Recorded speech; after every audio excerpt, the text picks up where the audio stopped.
to the Adventure of Pipeman on W4CY Radio.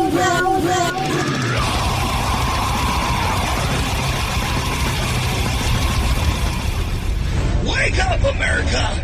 It's time for the Adventures of Pipeman on W4CY.com, West Palm Beach's #1 internet radio station. Here's your host, the Pipeman.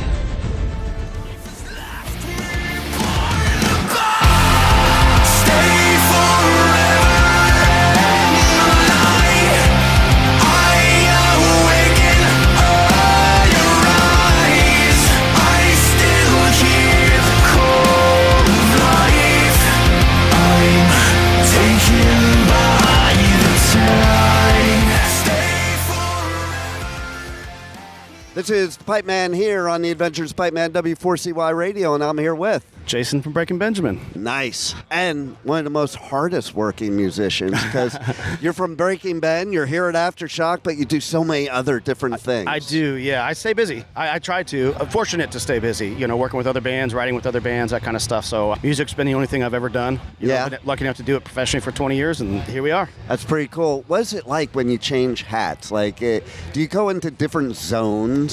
I don't know, because I don't know that the creative side, that hat ever comes off. I'm probably the least band guy out there sometimes, I feel like. Maybe imposter syndrome there a little bit, because I never really wanted to be in a band or strive to be in a band, you know. I was always the songwriter guy. That's what led to being in a band. Right. But yeah, so that was an organic transition there. But yeah, I think the creative side is always there. I have a recording rig that we tour with. We'll do some stuff on the bus. My voice memos are always full of ideas, you know. So, but I love touring. I generally do. See, yeah, it takes a certain person, like even me, like, you know, I do all the festivals, and I brought my daughter to a festival. Halfway through the first day, she's like, Dad, I don't know how you do this every weekend. Like, I'm done. Yeah, it's impressive. It's impressive. My kids, they grew up in this world, and they still fall asleep in shows. They could give a crap about any of this stuff. Right. You know? So, again, I'm just fortunate to be here, and this is all I've known. And it's an amazing world, an amazing community, as you know, being as plugged in as you are. I think that's the coolest thing about it, and that's the takeaway. And I've been doing it for 20 years, so I see people that I knew 20 years ago still doing it, and they're in different roles. Danny Wimmer used to be, I remember showcasing for Danny Wimmer when he was at Atlantic Records. Right. You know, so it's wild. It's really cool. It's wild to watch everybody grow together, and, like, to your point, people say to me, well, isn't it a bummer to always be on the road? I'm like, well, that's where all my friends are. It's Absolutely. a bummer when I go home. Big time. You know? I am so much closer to my road family than I am, you know, friends. I have friends at home, don't get me wrong. Right. But no, I mean, we all live in different states now. Obviously, we used to live close to the same area, but everybody kind of branched out, started having, when they had families and things. But yeah, I love it. I absolutely love it. So, you guys, did I see right? You dropped a new single. Mm-hmm. Yeah, I've got That's one coming. pretty freaking cool. Yeah, so excited as we're recording now. We're going into next week will be the official release of it. And we've been working on the new album and new music for the better part of 2 years, but started really writing kind of when COVID hit.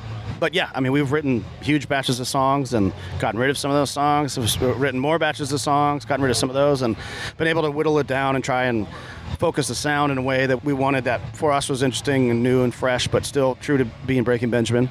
Nice, and showing that you evolve as a musician. Yeah, it's so hard to do, right? Because it'll be contrived. Not you can't just force something. Be like, well, we're going to do a country thing now. Like, right. Well, I mean, are you a fan of country? Are you, like Post Malone can do it, but it's natural. He also put in the time and spent a year in Nashville writing 200 songs with writers. So, see?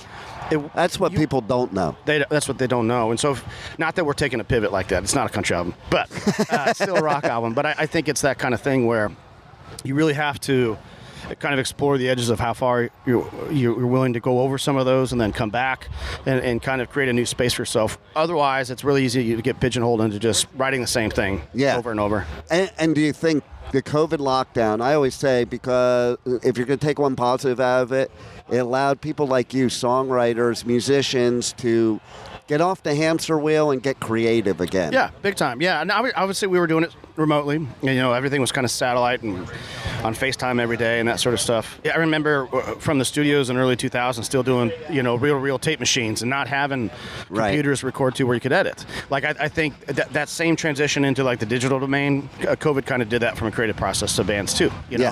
Where it wasn't, in the past, we've gone and gotten in a room and hashed stuff out and done demos for 2 or 3 months and then locked yourself in the studio, and this has not been that process at all. So it opened up a whole new world for sure. Well, I love it. I can't wait for the new music. I love that you're here at Aftershock. Absolutely. That's badass. And thanks for being on the Adventures of Pipeman. Thanks for your time. My pleasure. Hey, this is Jasen from Breaking Benjamin, and you're listening to Pipeman on W4CY Radio.